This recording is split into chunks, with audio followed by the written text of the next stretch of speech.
qu'a connu la société camerounaise en 1990 et dont nous continuons de bénéficier des droits aujourd'hui. Donc de ce point de vue, il n'y a pas de doute que la presse a rempli son rôle par rapport à la société, par rapport au développement de la société. Parce que le développement de la société n'est pas, avant d'être économique, doit d'abord être un développement intellectuel. Et si les citoyens ne sont pas formés, tout le reste ne peut pas suivre. On voit bien que la libéralisation et la démocratisation vont ensemble. Lorsque les libertés sont restreintes, il est très difficile de pouvoir avoir une économie compétitive et compétente. Donc, la dernière mission de la presse aujourd'hui, en vous faisant l'économie du tournant des années 2000 avec la libéralisation, elle est laquelle?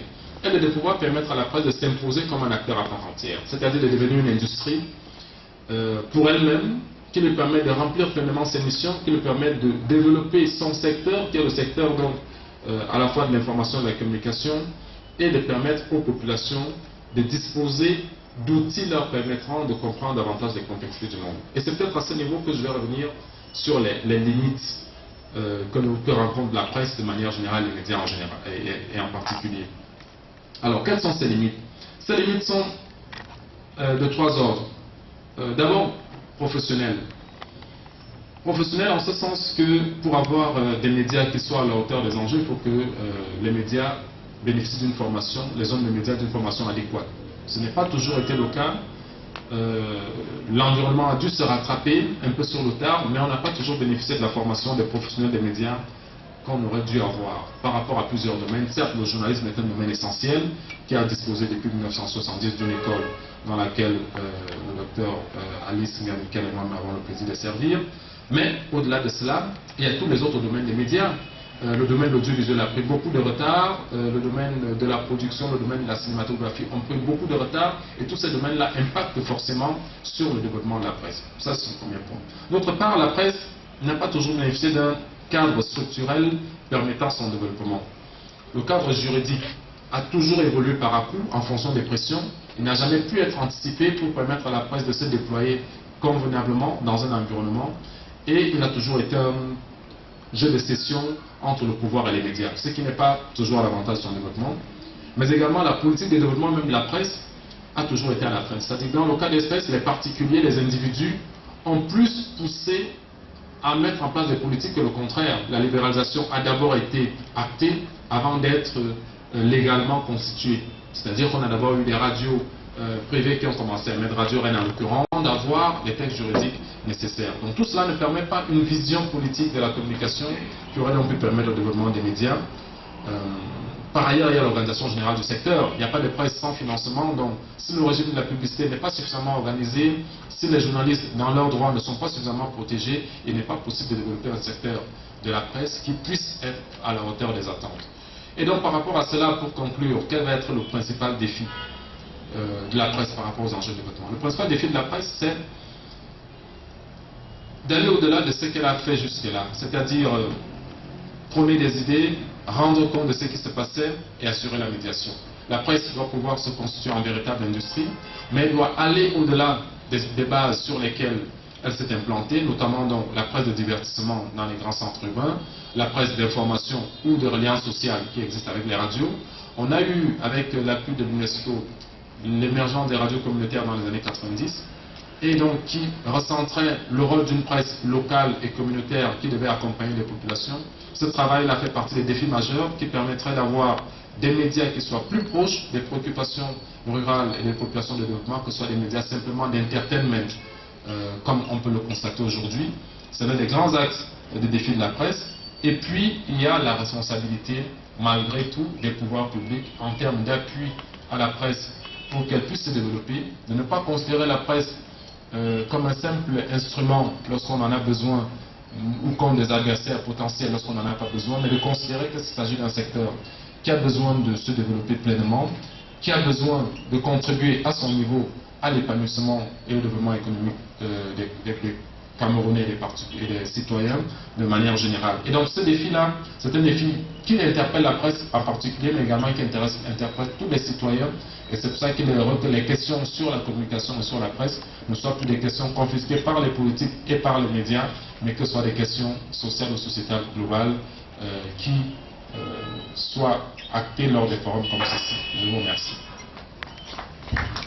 Merci. Merci donc au docteur Emmanuel Mbele pour ce premier exposé. On va continuer. La prochaine intervenante nous vient également de l'école de journalisme de Yaoundé. C'est le docteur Alice Nga Minkala. Elle est enseignante à l'ESTIC et directeur adjoint de cette école. Merci également aux organisateurs de cette rencontre intellectuelle. Les progrès se mesurent essentiellement au plan de la quantité.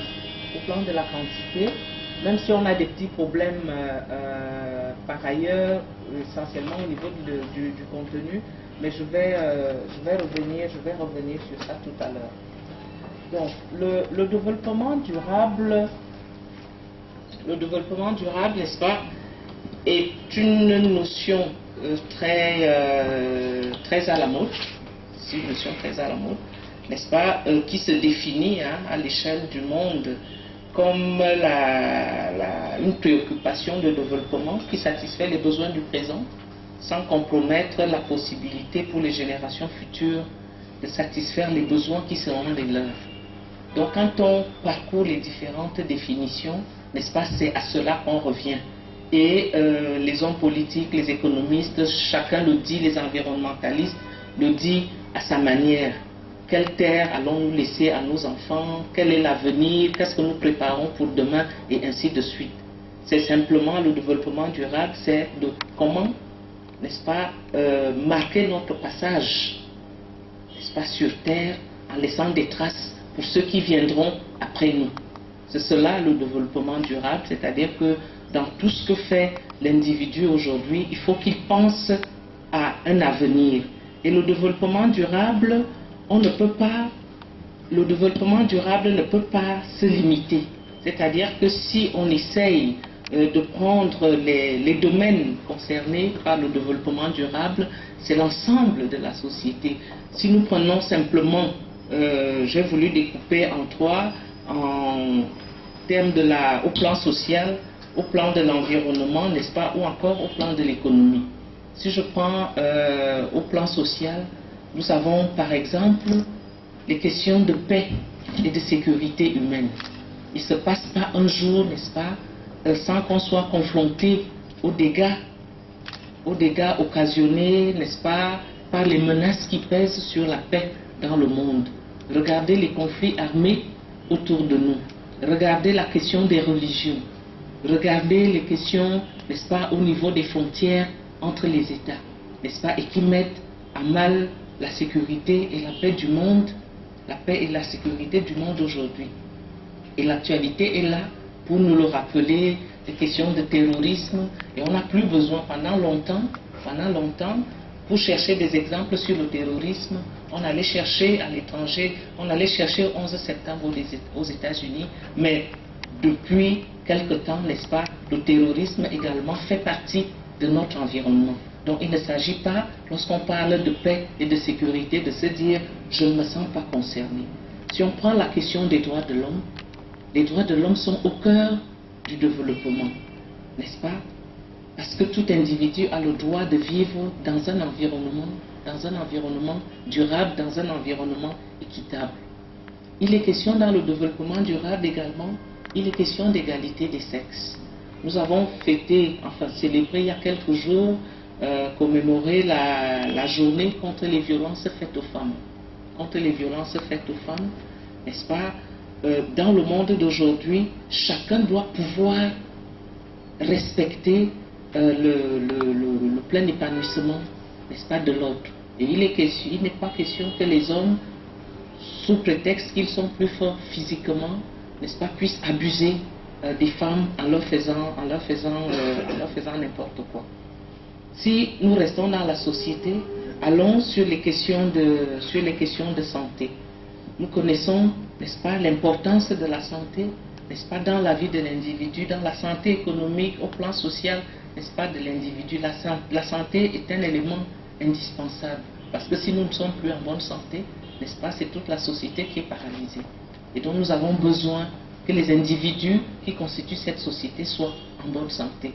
Et dans les questions de santé, il y a des questions particulières. Si je prends notamment la question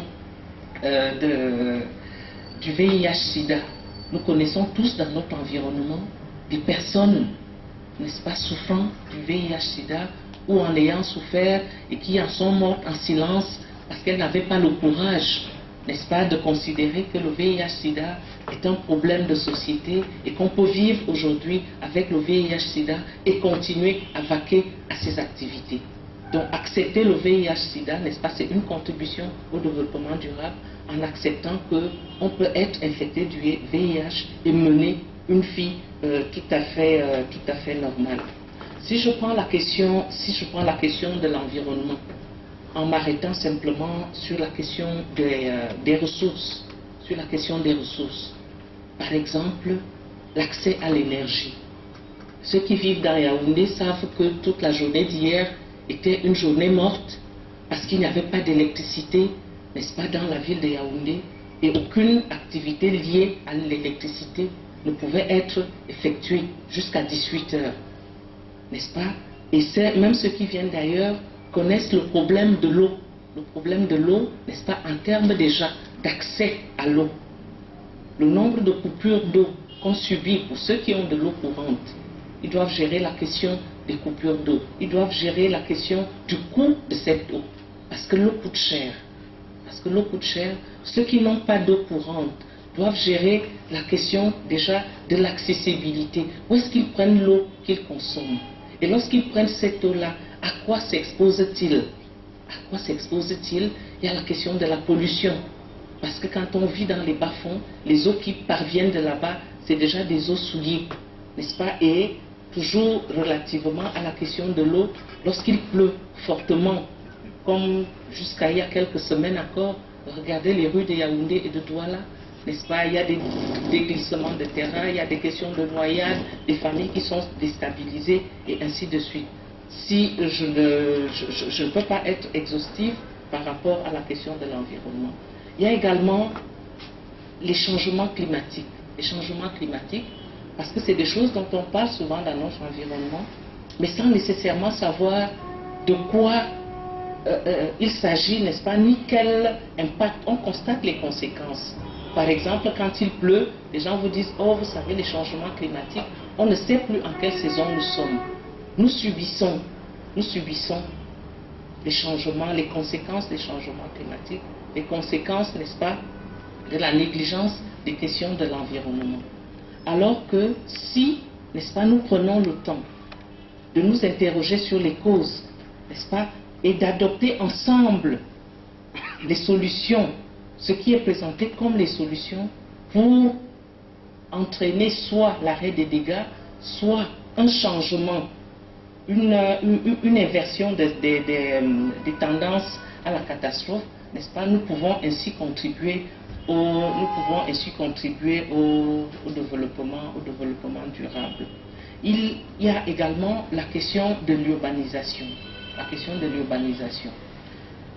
Dans les grandes villes, de nos pays, n'est-ce pas, toutes les mairies, toutes les communautés urbaines ont comme cheval de bataille la question du désordre urbain.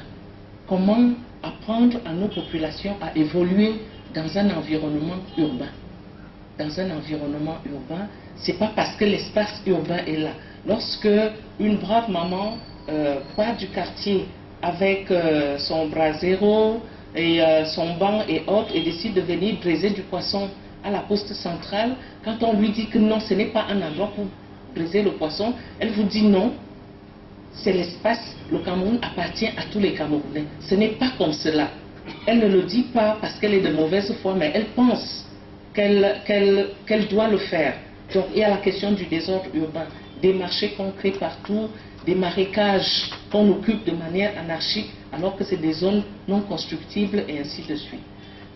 Et c'est tout cela, et c'est lorsque les catastrophes surviennent, n'est-ce pas, qu'on se plaint, qu'on voit comment le pan de montagne est descendu et a tué des populations, alors qu'on a vu ces personnes construire et qu'on aurait pu agir en demandant à ces personnes de ne pas le faire de cette manière-là. Au plan je prendrai la troisième catégorie de l'exemple au plan de l'économie. N'est-ce pas? En matière d'économie, aujourd'hui, c'est le règne des économies informelles. Les économies informelles, pourquoi? Parce que les gens essayent de lutter contre la pauvreté. Ils essayent de lutter contre la pauvreté, n'est-ce pas, en se livrant à toutes sortes d'activités, et certains parviennent à s'en sortir. Mais d'autres, ils passent toute la vie dans la petite débrouille, alors que si on leur donnait un petit coup de main, en leur enseignant un tout petit peu telle ou telle méthode, ils pourraient gagner mieux leur vie, n'est-ce pas, et faire des réalisations plus durables. Et cela m'amène donc à basculer, n'est-ce pas, dans l'autre notion voisine du développement durable, qui est donc la question de la nouvelle économie. Qu'est-ce qu'on appelle les nouvelles économies? Je prends les nouvelles économies en considérant simplement trois voies. Les trois voies de l'économie. On parlait d'abord de la voie étatique, c'est-à-dire l'économie où l'État concentre les pouvoirs et les décisions.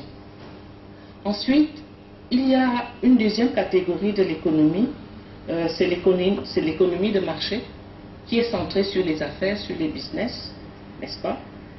Mais il existe aujourd'hui une troisième voie qui est fondée sur le partage de la puissance économique et l'influence entre les gouvernants, les hommes d'affaires, les syndicats et les partenaires sociaux. C'est-à-dire qu'une troisième voie de l'économie où il y a de la place pour tous.